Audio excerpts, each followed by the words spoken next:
সবাইকে হ্যালো বলে আজকের ভিডিওটা স্টার্ট করছি। সবাই কেমন আছো? আশা করছি সবাই খুব ভালো আছো। সেদিন একজনের বার্থডে পার্টিতে ইনভিটেশন ছিল। দুপুরের খাওয়া-দাওয়ার নেমন্তন্ন ছিল। ফার্স্টে দিল গরম, গরম ভাত, মসুরির ডাল, ঝুরো, ঝুরো আলু ভাজা, পটল ভাজা, স্যালাড, লেবু।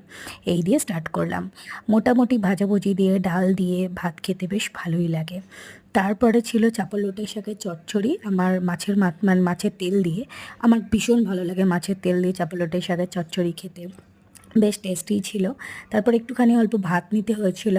তারপরে এটা হয়েছিল ফুলকপি, আলু, চিংড়ি মাছ দিয়ে একটা তরকারি। বেশ টেস্টি ছিল, বেশ টেস্টি। তো মোটামুটি সমস্ত কিছু ফ্যামিলি মেম্বাররা মিলেই রান্নাবান্না করেছে। তো বেশ ভালোই লেগেছে।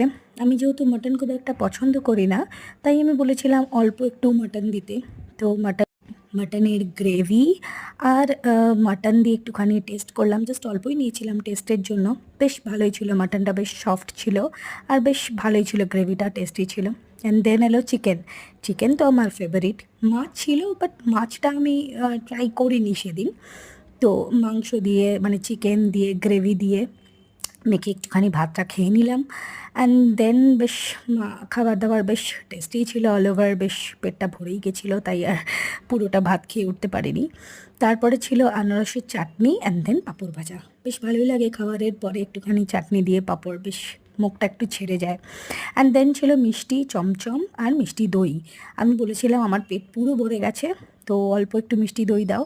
তো সেই কারণে অল্প একটুখানি মিষ্টি দই আর চমচম দিয়ে খাবারটা সেদিন শেষ করলাম। All over food